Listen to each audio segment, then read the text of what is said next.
Okay. Hi, everyone. Welcome to another Beyond Identity webinar. I say another as if you've joined us for every week, but we do host these every week. So if you don't, highly recommend you stay in touch because we're constantly talking about top of mind attack vectors, features, and other things relevant to identity and security. So my name is Jing. I lead marketing here at Beyond Identity. And of course, with me is somebody much smarter than I. Daniele, he leads product management for Windows Desktop Login, which is exactly what we're going to get into today. You have the unique privilege of having a PM do a demo for you. So I hope the demo gods smile upon us. But hey, it's part of the fun. All right, let me do this so we can kind of dive into the content we have for you. You should be able to see that. All right. So, what I want to start with, because not everyone is familiar with Beyond Identity, what we do, why we exist, etc. So, essentially, Beyond Identity is a security company that is solving an identity problem. What I mean by that is when you look at breaches in the marketplace and think about how many vendors we have to kind of protect yourself against breaches, how is it that they still happen? Well, if you break it down and you can read any threat report here, if you break it down, it really comes down to one of two initial access vectors, whether it's the credential or the device. These pretty much form the bulk of your enterprise threat risk when it comes to initial access, right? So when people think about access and authentication, they typically think about, well, my MFA into my SSO. That's how I start the day at work, etc. We would argue that technically that's just one part of it, right? You might have, your SSO locked down. If you're a Beyond Identity customer, you're using a device-bound, passwordless, invisible MFA. However, it's not actually the first touch point that a user experiences when it comes to authentication. And there's some unique challenges that hover around the desktop login. So when we think about access security must extend to all authentication touch points, and that is indeed inclusive of desktop logins. So the first thing we wanted to touch on is when it comes to desktop login MFA, and Daniele, based on your experience working with our customers and prospects, can you share a little bit about the top challenges that the market is facing today? Yeah, for sure. And the like as you described, Jing, we've done an amazing job of protecting cloud apps using phishing-resistant methods. But very often when we talk to our customers, we see that at the local console, they're still relying on passwords, domain passwords and phishable methods. And kind of this begs the question as to why the MFA is not stuck yet at the desktop. And in these slides, there are three typical challenges that we see. And these are not comprehensive, but they're enough to give a good sense for what the core issues are. And the first one is probably the most representative. It's shared workstations. Um, Most common real world use cases that you can think of here would be something like, say, nurses that are rotating through different stations, or maybe police officers that are grabbing the first patrol car laptop that's available. What's another good example would be seasonal call center agents. All these examples have in common is that there's many people that are trying to access many different devices. And the typical solution in this case is Microsoft Tools for Business introduces a lot of friction. The reason for that is quite simple. It's that credential is device bound. And as the user, every time the user roams to a new machine, they have to enroll a new credential. And that's a fairly cumbersome process. And in practice, what happens is that user fall back to password either to kick off the enrollment or just to log in because they couldn't be bothered at the moment. What are the implications of this? The obvious one is that your security posture is affected negatively. But that's not all. It's a double whammy, right? Now your compliance stance is also affected. And your auditors, depending whichever regulatory framework you're under, they want to see logs for each login that show MFA factors being used. And in all these fallbacks, all these fallbacks are going to affect your MFA coverage and ultimately expose you to findings under, say PCI DSS or CJIS or whatnot. Yeah, yeah, that makes sense. So when you think about enforcing desktop login, there's a sense of, well, if it's hard, why bother? Right? And what, based on kind of your interactions with the market, why does enforcing strong MFA at the desktop login layer, like why does that matter? Well, we touched upon on the compliance implications of not doing so, and Hmm. that's a driver, obviously.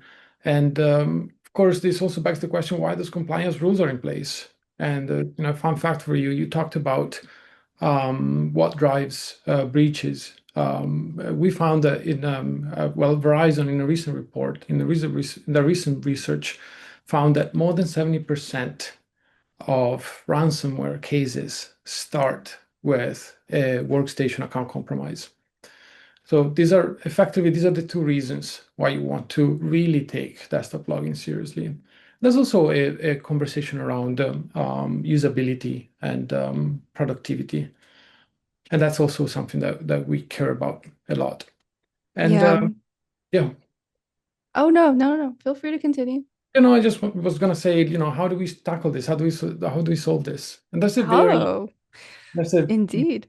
very elegant and simple solution, which is use a hardware token. Use a YubiKey. Now, if you do that, you're flipping the model, and now your credential lives on the person. As they move to a new machine, they have the credential with them, and you achieve the highest level possible of security with your logins without any of the friction that sometimes it's associated with powerful MFA. Yeah, yeah. The interesting thing about YubiKeys, and I'm sure you hear this sometimes too, is I think people accept that hardware tokens are very secure MFA, right? You say phishing resistance, and sometimes people think, oh, that's probably what that means.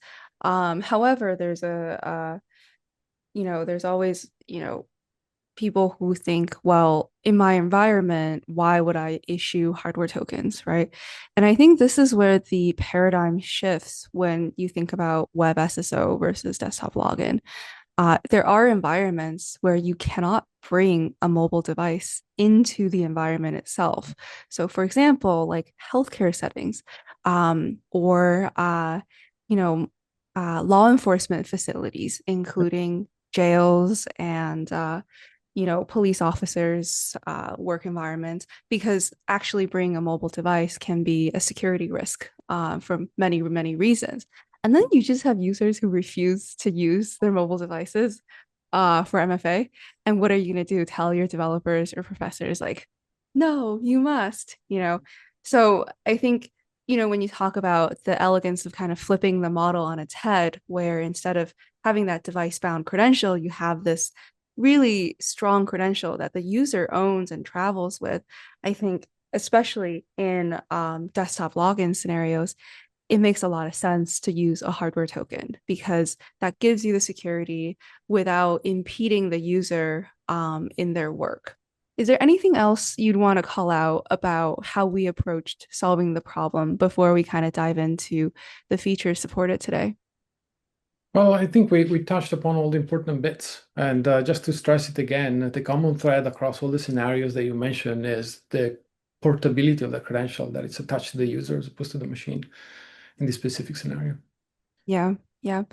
And just for the audience who may not be familiar with Beyond Identity, what exactly does this risk-based policy entail? Because we're talking about a hardware credential, right? So when you think about the desktop login scenario, what does the policy look like?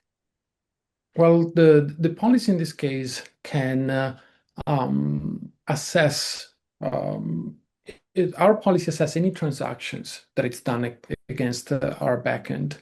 And in particular for WDL, we stressed the one of the most vulnerable phases of deploying WDL, which is the enrollment phase. So Mhm. we can craft rules which are specific to different type of enrollments and that take into account information about the hardware key being used and the device being used. So, for example, if the device from which the enrollment is being performed is not compliant to your standards, then we can reject that transaction. Yeah, got it. Got it. Um, Passkey creation can be a very vulnerable moment, right? So it's just an additional assurance. All Mhm. right, why don't you tell us a little bit about what the feature entails, and then feel free to dive into a demo. So the critical bits here of our solution, of course, it's the phishing-resistant aspect of something that it's hardware-backed on a YubiKey. The current factors that we support are a pin as the activation factor for the YubiKey, and the protocol that it's currently supported is PIV. In terms of our broader WDL offering, we have a few additional bits that we're working on that you'll see us talking about very soon. One is QR code roaming for those cases where mobile personal devices are allowed, and that introduces a more cost-conscious alternative, say, to YubiKeys.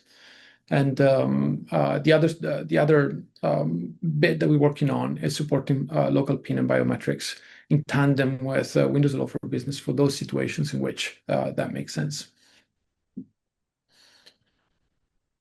Okay, maybe it's demo time. Yeah, let me stop my screen share, and then you can go ahead. Let me bring it up.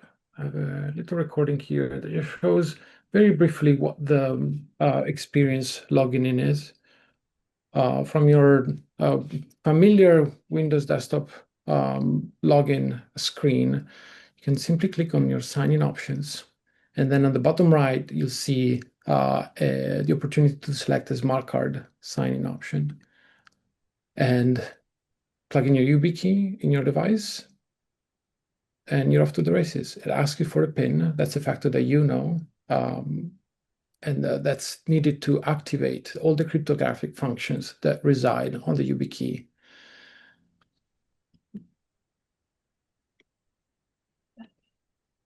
It's pretty simple. After that, you're into your machine. Something that's interesting is that we can perform, we receive a PRT from Azure, and for those versed into Microsoft technology, you'll understand that that's enough to allow you to access directly all the WebSSO applications that are protected with Entra ID. Yeah, and that's as simple as it looks. Yeah, I always think I don't know if you know this, but at the beginning of our company, when we would demo our product to different stakeholders, they would say one of their core feedback was you have to make the little spinner a little slower or put a spinner there. It looks like nothing is happening. So sometimes when we do demos, we warn people, hey, like it's going to go pretty fast. Which is the point, right? That was Nobody my wants to, experience yeah. onboarding with Beyond Identity. I remember seeing that first authentication and being a bit confused about, wait, what happened? Yeah, what happened here? Right, right. But you Device don't in want to slow your users down from being productive and generating stakeholder value or whatever it is we're up to. All right. Well, now that y'all have seen the demo, you know what this product is all about. If you want to test it out in your environment or you're interested in a broader conversation about secure access, you can find us online at www.beyondidentity.com. We're just a quick Google or LLM search away, whatever your preference is. All right. Thanks all. Bye. Bye.